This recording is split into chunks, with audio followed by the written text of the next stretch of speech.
Hi everybody, Mike Nagoda here. We are back again with the Double Slide 101 series. As promised, we are continuing with more minor chord shapes. And we're going to show you a couple of minor 7th chord shapes as well. And continue on with that. So, for all our examples today are in the key of A minor. It's an easy key to start. You know, if you're just starting out playing guitar, playing double slide, whatever. A minor is a nice key. I like that key. So I'm just going to review the chord shapes I showed you like in lesson 3.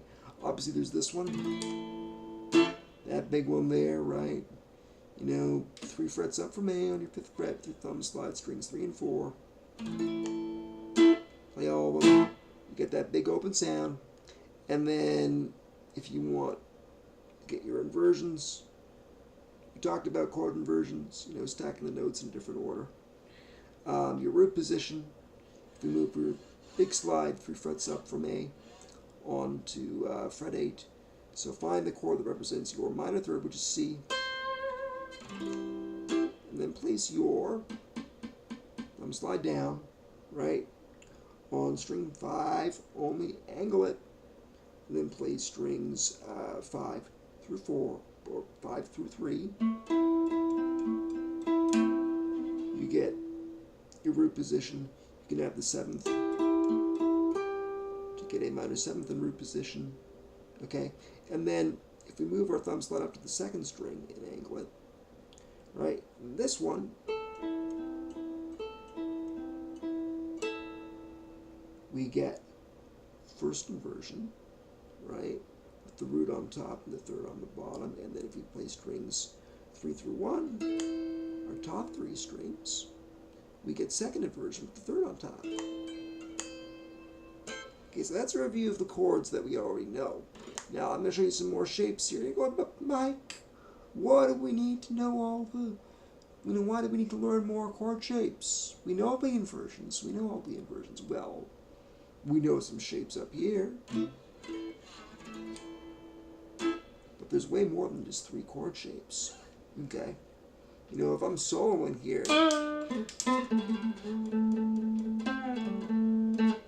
and that's all I know is this, it doesn't leave me with too many options. I'm very limited. What if I'm up here and I'm around the 5 chord and I'm noodling away?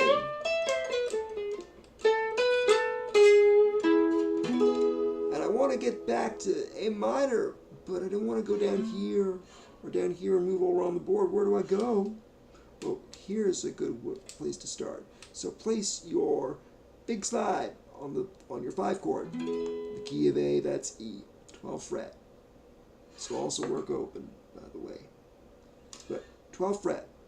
Place your thumb slide up 1 fret on fret 13, covering strings 3 and 2. Okay?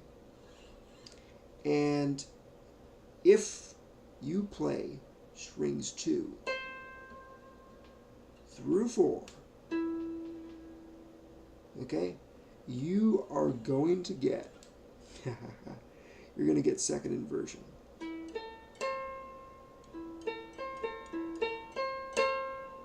And when you do this, you place your thumb slide up, your big slide, as you can see, is going to have the bad habit of slanting. So you want to correct that and make sure it's straight on with the fret. And this is going to be tricky at first, you know.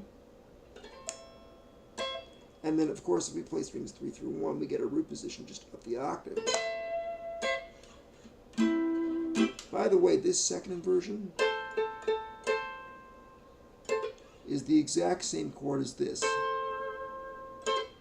Same octave, same sound, but in a different position, so it's a good way of knowing there's another way you can get it. And then the second thing I'm going to show you guys is if we go back down here to fret 5, where A major is, how are we going to turn that into A minor? If we don't want this, what else can we do in this area? So we can put our thumb slide 3 frets up to where our minor third is on fret 8, right? And we're going to just put it down on string 6, and that's it. Okay?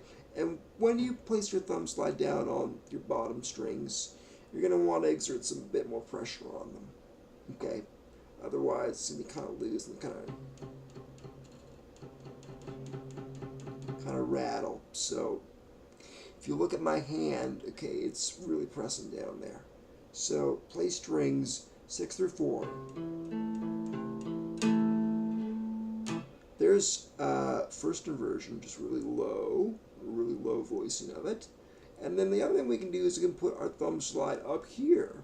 And this isn't really a formal inversion. This isn't like first inversion, second inversion, or root position. What's cool about this voice is you've got the root, okay, the fifth, and then instead of putting the third in between the root and the fifth, we're going to place it above the fifth. We're going to get this really cool sound. And make sure you're angling your thumb again so that you're only touching, okay, string 4 here. That's pretty cool. The last thing we can do is we can add the 7th in to get a couple more minor 7th chord shapes, 2 of them. First thing we can do, okay, is we can add string 5 down here from when we did this with the 3rd on the bottom to get first inversion. But now if we add string 5 with our thumb slide, placed on both those strings, we get a voicing where we've got our 3rd, our 7th, and our root. Now that's going to create some dissonance.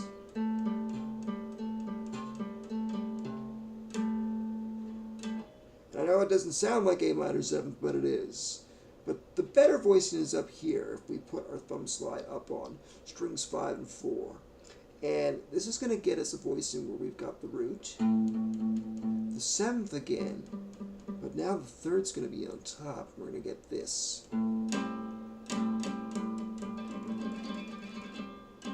This is a real jazz kind of voicing for minor 7ths. I really love this chord shape. This is a great sound. Okay, so there we go. So those are your chord shapes for today. Next lesson, I'm going to show you a few more of them. Then we're going to be mostly, I think that covers all the basic sort of minors and minor 7th chord shapes. There's probably going to be a couple more. There's always a few more that you end up finding. But that's it for today. So I hope you guys enjoy it. If you're watching this on YouTube, please subscribe. If you are watching this on Facebook, please give my band Mike Nagoda and the Spectrum Blues Band a like. If you're, on Twitter or Instagram, you can follow me there. My handle's @mnagoda. That's MNAGODA. I will see you guys next time. Have a great day. Bye.